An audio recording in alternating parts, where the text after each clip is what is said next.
आवाज आ रही है क्या? मैं आप सभी को दिखाई तो नहीं दूंगा, सुनाई जरूर दे रहा हूँ। तो यार मिलते हैं वापस।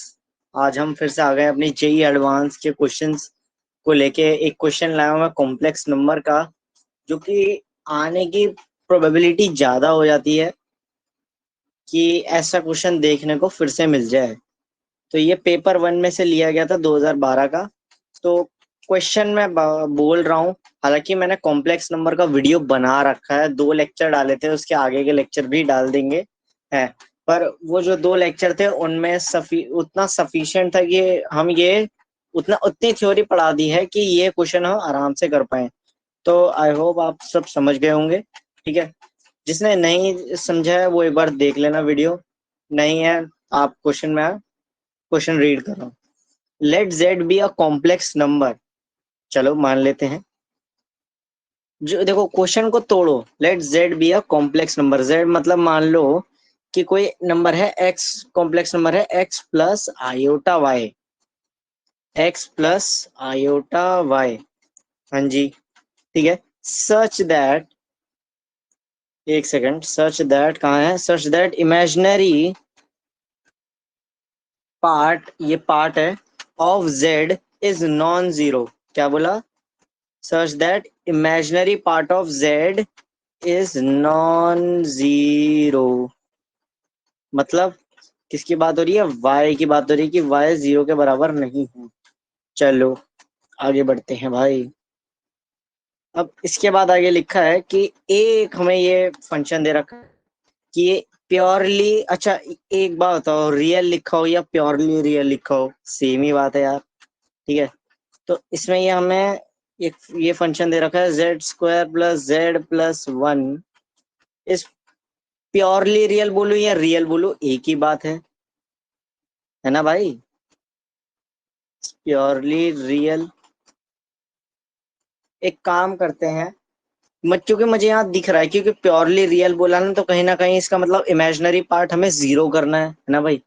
तो अब यहाँ पे हमें जेड है, यहाँ आयोटा की टर्म्स में हमें कुछ दिख नहीं रहा, तो यहाँ जेड हमारा हमने माना था ना x plus iota y. Put करते हैं a is equals to, z की जगह x plus iota y put कर देते हैं, बस इसमें कुछ नहीं करना। प्लस ये एक बार x plus iota y plus one.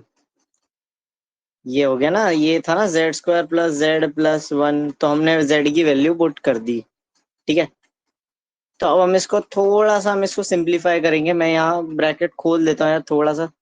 वैसे तो ये एडवांस का क्वेश्चन है, तो मतलब आप अगर ये कर रहे हैं तो मतलब यार पता ही होगा।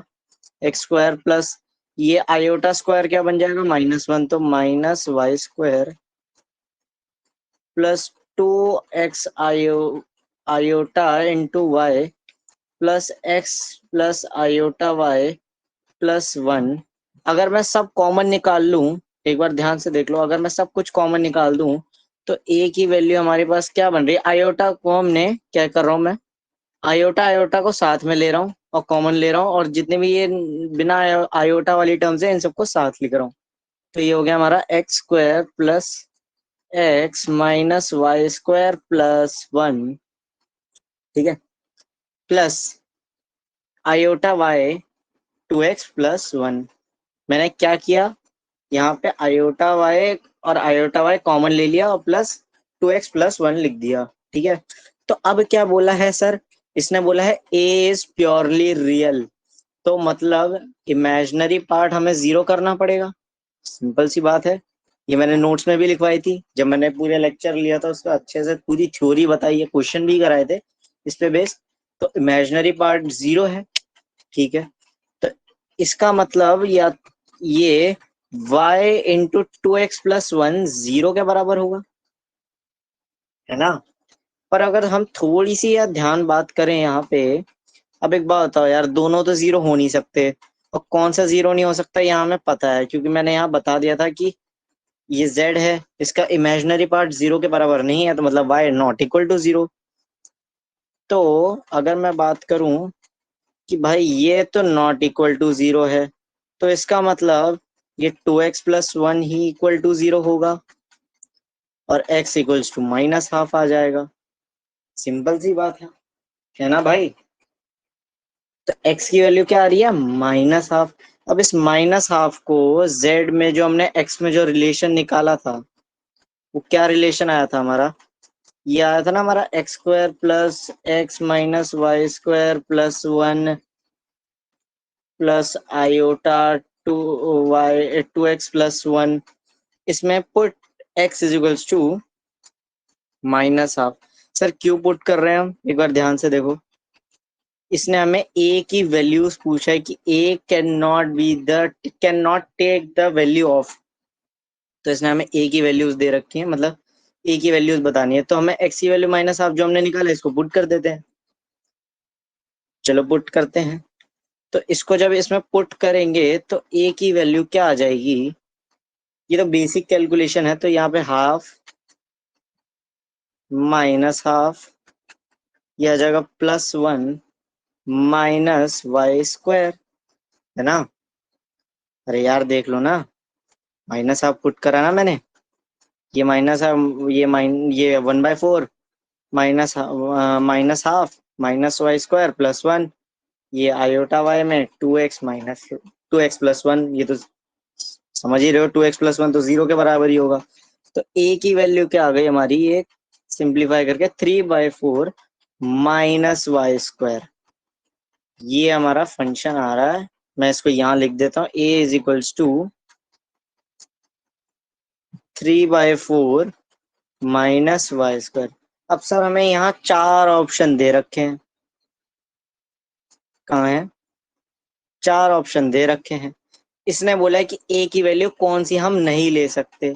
तो सिंपली यार एक काम करते हैं, जरा मैं इस रिलेशन का थोड़ा सा एनालिसिस करते हैं, इसका थोड़ा सा एनालिसिस करते हैं हम इसका। कि एक बात बताओ, सॉरी मैं एक बार लिख देता हूँ इसे एनालिसिस यहाँ पे। ए की वैल्यू क्या एक्चुअल में नहीं हो सकती, एक बात बताओ। वाई हमें पता ही है कि ये 0 के बराबर तो है नहीं, ठीक है। और ये ऑलवेज एक पॉजिटिव क्वांटिटी है क्योंकि यहाँ स्क्वायर भी है, तो ये एक पॉजिटिव है। तो एक बात बताओ, ए इज इक्वल्स टू, मैं 3/4 है, 3/4 माइनस एक पॉजिटिव वैल्यू से माइनस कर रहा हूँ इसे, जो कि कुछ ना कुछ वैल्यू आएगी ही आएगी। लेट सपोज मैंने ए की वैल्यू 1 मैंने मान ली, तो सॉरी ए की नहीं, मैंने मैंने क्या माना है, क्या वैल्यू मानी, ध्यान से देखो। ये जो आपका y² है, y² की वैल्यू मान लो 1 मान ली, क्योंकि 0 तो हम ले नहीं सकते। तो 3/4 -1² तो ये आ जाएगा -1/4, है ना। ए की वैल्यू एक बार 2 ले लेते हैं, तो जनरली में अगर देखो तो नेगेटिव वैल्यू ही आ रही है।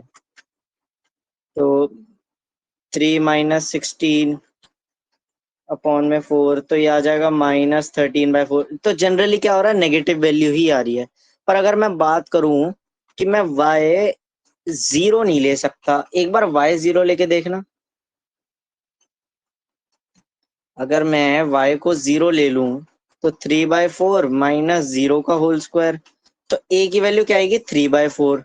पर हमें y 0 नहीं लेना है, हमें y 0 नहीं लेना है। तो मतलब ये नॉट इक्वल टू, ये दोनों बराबर नहीं होंगे, तो a 3/4 के बराबर नहीं होगा। मैंने इसको बहुत सिंपल वे में समझाने की कोशिश की। सारी मतलब सारी वैल्यूज इसमें एक्सेप्ट होंगी, बट ये y 0 में एक्सेप्ट नहीं होगा। तो जो y 0 में जो वैल्यू आ रही है वो a की वैल्यू एक्सेप्ट हम नहीं करेंगे। तो D option is the correct answer. कहाँ है डी ऑप्शन, तो ये जो डी ऑप्शन है ये हमारा करेक्ट है। मैं यहाँ करेक्ट कर रहा हूँ, ठीक है। आई होप आपको ये क्वेश्चन ढंग से समझ में आ गया होगा। जितनी मैंने थ्योरी पढ़ा रखी है ये उसके मतलब सफिशिएंट है कि आप मतलब ये सवाल निकाल देते अगर आपके पेपर में सवाल आ गया तो। यार थैंक यू, इंपॉर्टेंट क्वेश्चन है। बाय बाय, मैं जरा लिख देता हूँ यार, थैंक यू, काफी टाइम हो गया, थैंक यू लिखे हुए, थैंक यू।